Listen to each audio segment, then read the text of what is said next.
25 दिसंबर 2023 की बात। दक्षिण अफ्रीका दौरे पर टेस्ट सीरीज शुरू होने से पहले सेंचुरियन में रोहित से प्रेस कॉन्फ्रेंस में इस लेखक का सामना हुआ। सवाल टेस्ट सीरीज को लेकर हो रहे थे तो इस लेखक ने एक दो सवाल इधर उधर से घुमाते हुए जून में होने वाले वर्ल्ड कप की कप्तानी को लेकर सवाल पूछना चाहा, क्योंकि उस समय हर तरफ दबी जुबान से यही चर्चा थी कि हार्दिक टीम इंडिया के लिए T20 फॉर्मेट में नए कप्तान और हार्दिक के साथ साथ रोहित के साथ साथ विराट को एक और वर्ल्ड कप खेलने का मौका नहीं मिलेगा। लेकिन रोहित ने उन सवालों को ठीक तरीके से किनारा करने का प्रयास किया और जिस तरीके से वो बल्लेबाजी के दौरान सिंगल्स लेकर दूसरे छोर पर चले जाते, लेकिन बार बार कुरेदने पर रोहित ने चिढ़कर जवाब देने की बजाय अपने चित परिचित मजाकिया लहजे का इस्तेमाल करते हुए इस लेखक से कहा कि मैं समझ रहा हूं कि आप क्या बोलने की कोशिश कर रहे हैं, मिलेगा आपको जवाब, मिलेगा, जल्दी मिलेगा। ऐसा कहके वो हंसने लगे और उनके साथ साथ पूरी मीडिया में ठहाके लगे, क्योंकि बिना कुछ कहे रोहित शायद वो सब कुछ कह गए जो मीडिया सुनना या समझना चाहती थी। लेकिन 50 दिन बाद रोहित से पूछे गए उस सवाल का जवाब बीसीसीआई के सचिव जय शाह ने बिना किसी के पूछे ही राजकोट में इंग्लैंड के खिलाफ तीसरे टेस्ट से पहले दे दिया।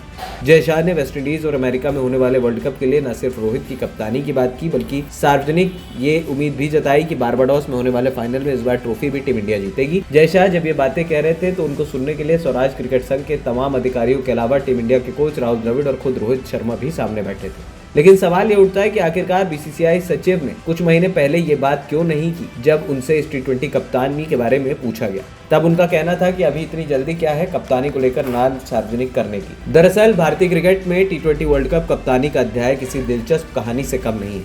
साल 2022 में ऑस्ट्रेलिया में T20 वर्ल्ड कप सेमीफाइनल में टीम इंडिया की हार के बाद लगभग ये तय हो गया कि अब कोहली और रोहित फिर से T20 क्रिकेट में नहीं दिखेंगे। ऐसा ना तो आधिकारिक तौर पर इन दिग्गजों को कहा गया और न ही अनौपचारिक तौर पर। भारतीय क्रिकेट में ऐसे संवेदनशील मुद्दों पर न तो बीसीसीआई कभी साफ साफ कुछ कहती है और न ही खिलाड़ी साफ साफ सवाल पूछकर अपने भविष्य की राह के बारे में सोचते हैं। कभी मीडिया के जरिए तो कभी इधर उधर से लीक सूचनाओं के आधार पर आधी अधूरी बात खिलाड़ियों तक पहुंचती है। लेकिन अचानक से इस पटकथा में बदलाव आता है। वनडे वर्ल्ड कप में भारत लगातार 10 मैच जीतते हुए फाइनल पहुंचता है और रोहित न सिर्फ कप्तान बल्कि एक ताबड़तोड़ ओपनर के तौर पर असाधारण छाप छोड़ते हैं। रोहित के स्ट्राइक रेट को देखते हुए चर्चा जोर पकड़ने लगती है कि रोहित भले ही कप्तान ना सही लेकिन ओपनर के तौर पर वेस्टइंडीज जा सकते हैं। यहाँ तक भी पांड्या कप्तानी की पिक्चर में बने हुए थे, लेकिन तभी दुर्भाग्यवश टूर्नामेंट के बीच में पांड्या चोटिल होकर वनडे वर्ल्ड कप से बाहर हो जाते हैं और उसके बाद अभी तक उन्होंने सक्रिय क्रिकेट में एक गेंद भी नहीं डाली। इस दौरान आईपीएल में मुंबई इंडियंस की कप्तानी को लेकर अलग ड्रामा चला है, जिसके चलते अब रोहित मुंबई इंडियंस के कप्तान नहीं है बल्कि हार्दिक पांड्या।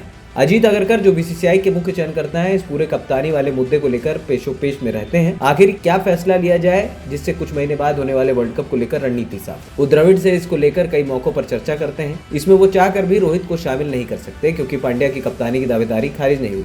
लेकिन फरवरी का महीना आधा बीत चुका और मई के दूसरे हफ्ते से टीम इंडिया के खिलाड़ी धीरे धीरे अलग जत्थे में कैरेबियाई जमी का रुख करने लगे। ऐसे में इंग्लैंड के खिलाफ टेस्ट सीरीज खत्म होते ही हर खिलाड़ी अगले 2 महीने तक आईपीएल की चकाचौंध में खो जाएगा। ऐसे में वर्ल्ड कप की प्लानिंग और उसकी जिम्मेदारी कौन लेगा? ऐसे नाजुक लम्हे में शायद रोहित से बेहतर कोई और दावेदार टीम इंडिया में है ही नहीं, क्योंकि पांड्या रेगुलर क्रिकेट नहीं खेल रहे। उनको चोट लगती है तो वो लंबे समय के लिए चले जाते हैं और आईपीएल और बड़े टूर्नामेंट के लिए तुरंत आके खड़े हो जाते हैं। अब रोहित के पास आईपीएल के 2 महीने में न तो मुंबई इंडियंस जैसी हाई प्रोफाइल टीम की कप्तानी का दबाव होगा और न ही पहली बार कप्तान के तौर पर हार्दिक खुद को वर्ल्ड कप में साबित करने की अतिरिक्त चुनौती देंगे। ऐसे में रोहित का तालमेल पिछले 2 सालों में द्रविड़ के साथ शानदार रहा और अगरकर के साथ भी उनके समीकरण पिछले 1 साल में शानदार ही रहे।